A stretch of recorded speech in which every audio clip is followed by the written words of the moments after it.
Yo, what's going on, YouTube? I'm gonna get all up in your face on this one. Obviously, again and again, you click on the video because of the title, right? Right. We're gonna talk about the road to 300 horsepower today. Was it fun? I don't know. Not really. Is it fun when you fucking lose? What just happened to you? Was that fun? Gab sauce. Yo, let's talk about that exhaust real quick. Yeah, that shit's kind of fat. What happened? Just tell us what happened. All right. So, coming back from the skate park, pull up to Wow, trying to get something to eat on or something. Go up, park in front of the store. Right. Like, cool. Go in, get my shit, good to go. Walk outside. Yo, my car's not there, bro. Where'd Somebody stole that shit. Where'd my car go? Walk to the spot. I'm like, yo, what the fuck? Nowhere to be seen. Up, down, left, right, nowhere. I'm like, my car's across the lot. I'm like, car's gone. Go down. Fucking exhaust pushed in, back end over the curb. I'm like, oh. You got any picture of that shit? I got a picture of the exhaust. No. You don't gotta show it. Yo, I'll clip it in. Put it in. Yeah. Yeah. So basically, exhaust pushed in, kind of kinked in the middle. All right. What happened to the bumper? I didn't even see this yet. So what we got? What we working with? Oh, you're in the sunlight. You're in the sunlight. Okay, we can see that. I don't know how the fuck that happened, but that happened. And there might be a small hole, but I think I had that already. Right? So now what you got? And now you're like, oh, well, since I fucked up the stock one, might as well get the one you want, right? So now you spend a band on the MA Performance Race exhaust, and here you are with a slightly fucked up car, but a cool exhaust, That's how it goes. All right. Bink. All right, so let me think for a minute here. The stages. Okay, so I got the car, right? K-tuner. Yeah, obviously got the car. Yeah.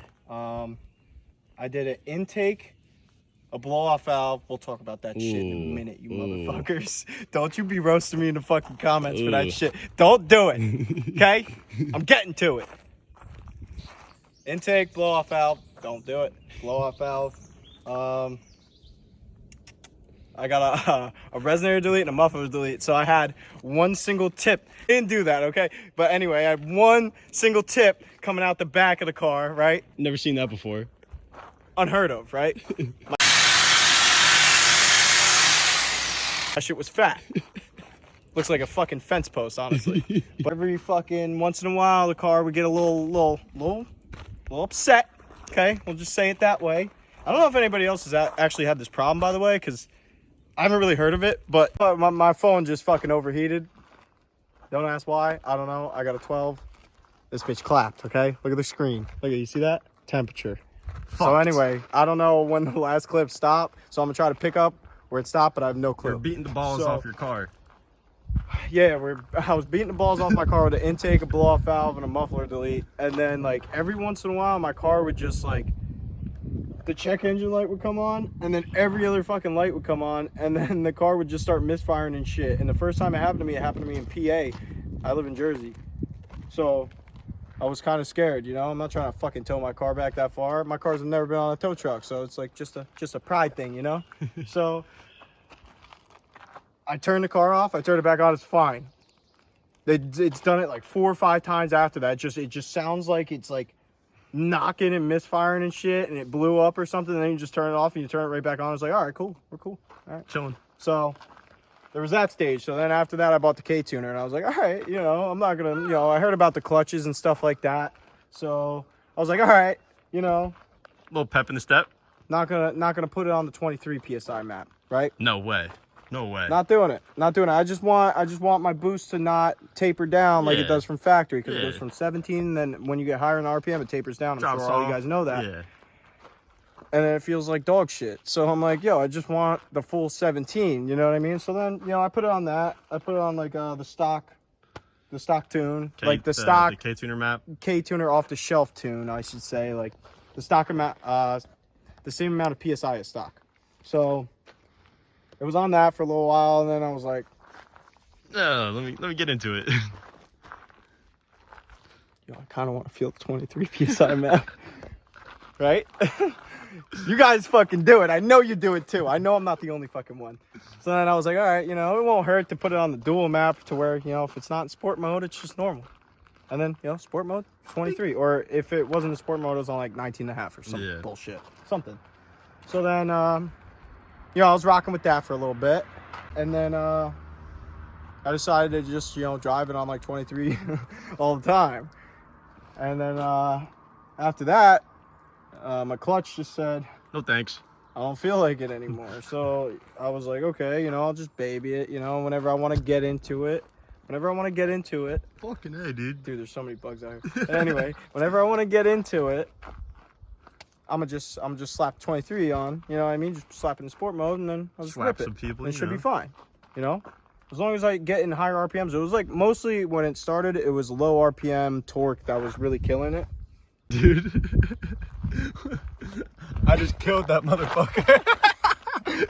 So it's probably some endangered species. Fuck that thing, dude. It's crawling up my leg, dude. I don't give a... So, you know, there's that. And then one day, one fateful day, I said a little bit about this in the last video. This is one fateful day. I was cruising in Brazil, right? Yeah. Fuck Mexico. Some dude rolled up in an Accord. And I was like, it's an Accord, bro. You ain't got that. So, you know, I gave it a little downshift, you know, and then I proceeded to get gapped by 2-0. a 2.0 10 speed, and the kid was just like one hand on the steering wheel, just driving his auto. My shit was slipping like a motherfucker, dude. And then that day, from that day on, I said I ain't getting beat by that motherfucker. But anyway, I did an intercooler. Right? I don't know if I did the intercooler first, but it really doesn't matter. I ended up getting a Mishimoto intercooler that hooks up to the stock charge pipes. Then I got the clutch done. I did the FX400 with the flywheel, the Lighten flywheel, and then I did a catless downpipe.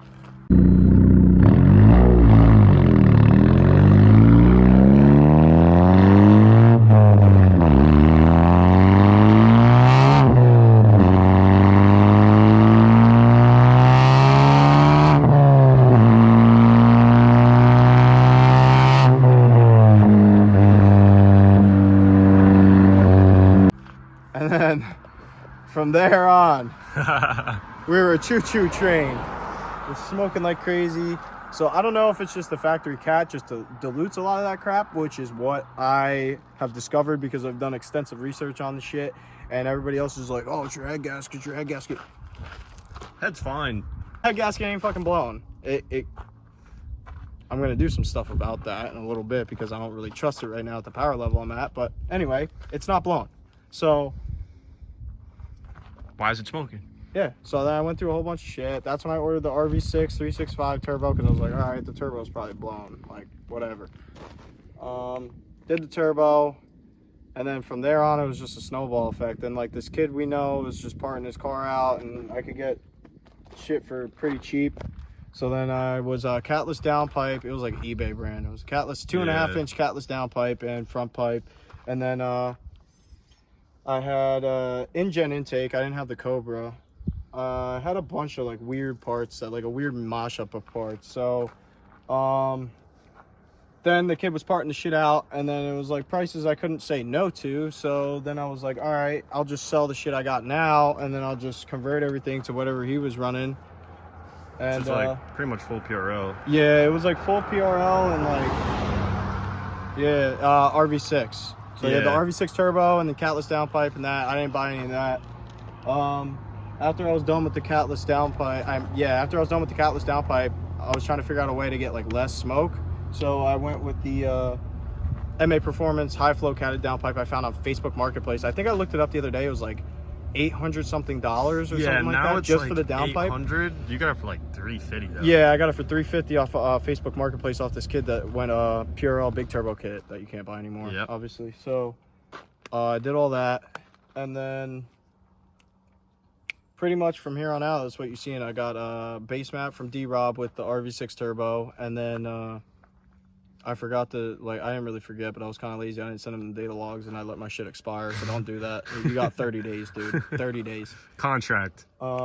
So then I ended up just scheduling like a dyno appointment with him and just driving out there. So then that's how it got to here. But I bought everything I bought off the other kid was the flex fuel kit, the catch can, the charge pipes, intercooler, intake, literally everything except for the turbo, the down pipes, and my cap I bought. So that's pretty much that. That's how the car has gotten to here. I mean, if you're looking to hit that 300 number, you're not going to hit it without flex fuel. You might be able to, but like my car's got 65,000 miles and like it still didn't, you know, so Yeah. I don't know. Like you could have less mileage and your motor could be like a little healthier and you could probably crack 300, but you're definitely going to need a turbo. I don't think you can crack that 300 mark without like really No, you need an pushing upgraded the turbo. Like I've seen like one person or one or two people with the stock turbo, but it doesn't last very long.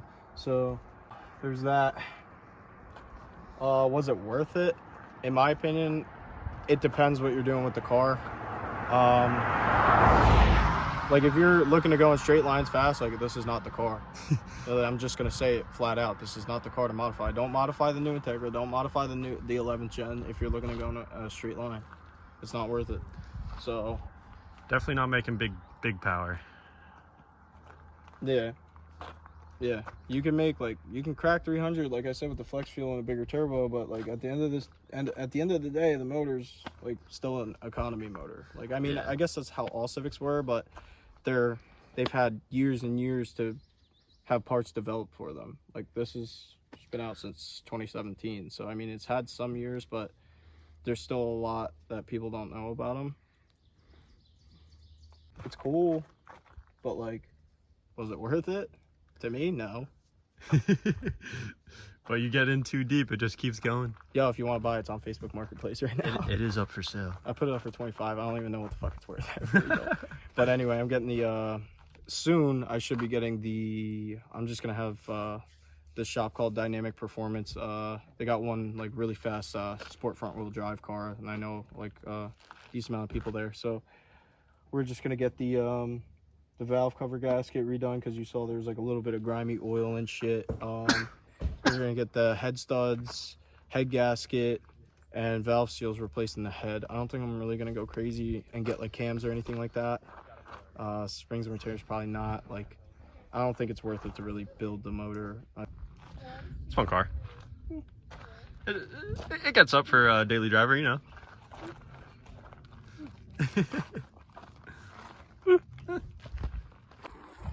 Yo, if you guys want to keep seeing me beat the shit out of this car, if you don't want me to sell it, just comment. Don't sell it, but don't comment or like or subscribe because that's just cringy when YouTubers say it.